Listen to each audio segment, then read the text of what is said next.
Hi everyone, this is Jeff from Noodle.com and author of the Essential Chinese Hotpot Cookbook.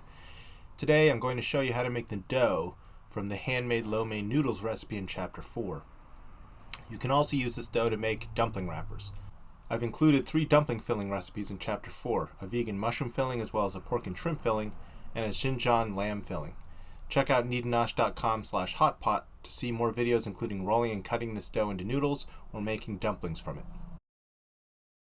This is a pretty simple, straightforward dough recipe. We're talking about a 50% hydration dough, which means it's relatively dry, but that works well for noodles. You can also use this same recipe to make dumpling wrappers for boiled dumplings that you can use in your hot pot as well. So you can see here I'm weighing out some flour. The recipe, of course, just simply says 2 cups of flour and then a half a cup of water. In weight, that actually works out to be about twice the weight of flour as water. That's how we get the 50% hydration. I typically use 120 grams per cup for flour, and then the rounded standard is 240 grams for a cup of water. So in this case, I've got 240 grams of flour and 120 grams of water. It really doesn't matter that much for something like this because we're not talking about a pastry dough or a bread dough that really is very sensitive to the hydration, but we're talking about half the weight. So if you want to measure out 2 cups and just use a half a cup measure of water, that's going to work just fine. I like to stir my initial doughs with chopsticks. You can see I'm doing that here, and really the chopsticks just make it simpler because one, there's less surface area on a chopstick, so once everything starts to stick to it, it's really easy to get the dough off of it as opposed to, say, a big giant spoon. If you start stirring with a big giant spoon, you end up with dough stuck all over the big giant spoon. So it's a lot easier to get the dough off the chopsticks, and then you can use it to just kind of really scrape around the edges and try and get all the dough wet. And then once you've got all the liquids soaked up, then I just switch over to my hand just to kind of squeeze this together, especially as a 50% hydration dough. It's relatively dry. You're going to find initially at the mixing here that it's a flaky, dry dough. It's not going to hold together. It's not going to be at all sticky, really.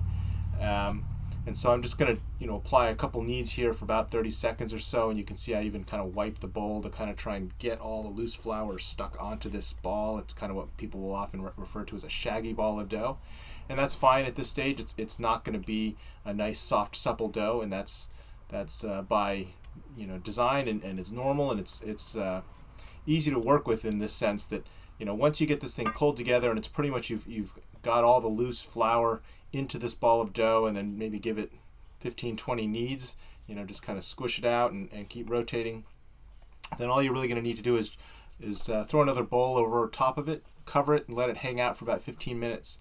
And what we'll discover is in this 15 minutes worth of resting, the flour is going to continue to absorb the liquid. So it may sound kind of odd because there's no loose liquid here, but the dough isn't really fully hydrated, so to speak. The water hasn't actually completely absorbed into the flour, and so as this continues to sit, it's going to continue to do that more, and over time, just allowing it to sit here, the dough is going to get softer and smoother and more supple and easier to work with. Sometimes people will simply keep kneading, and of course during that time and all that kneading and that working, the dough will continue to hydrate. But you really don't need to do that, and so it's much simpler just to get it get it kind of mixed up once, get into a shaggy ball, cover it, wait 15 minutes, come back to it after 15 minutes, give it about 30 seconds of kneading, and then cover it again, and then wait another 15 minutes, and keep doing that until you've gone through about 4 rounds of kneading. So you'll have 3 15-minute rest periods. So all told, this process start to finish is maybe 50 minutes long with the 3 15-minute breaks, and only about 5 minutes worth of work. And otherwise, you've got lots of other time to do other things that you may be working on in the kitchen, but you really don't need to be doing too much with this dough. It's pretty simple. You can see as I work through this process and get into the second and third kneads that the dough starts to come together. It's a little bit more supple, a little bit more smooth, and by the end of it, it's a very smooth dough. It's very easy to work with. This is simply cold water and flour, and then that teeny bit of salt, 1/4 teaspoon of salt, and that's it.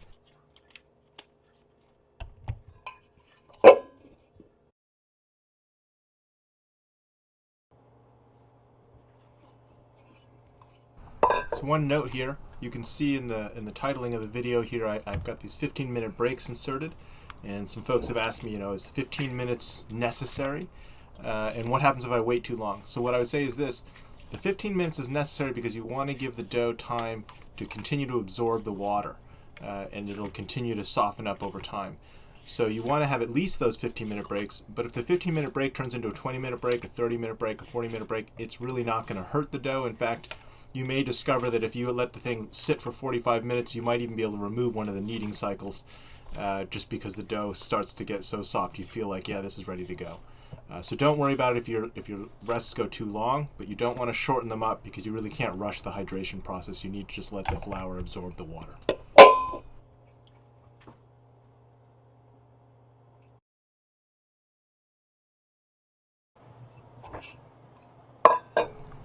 Okay, so here we are. This is the final knead of this dough. You can see that it's a lot softer, I think, as I push down on it with my hand, and you can see in the kneading, hopefully you can tell that it's really gotten a lot softer, a lot smoother at this stage. And then when this is done, I'm going to just cover it up and keep it covered so it doesn't dry out until I'm ready then to go and move on to the next steps, which is either going to be cut noodles or portion them out and make dumpling wrappers. And so there's those two videos also. You can check them out on the same website at kneadandnosh.com/hotpot.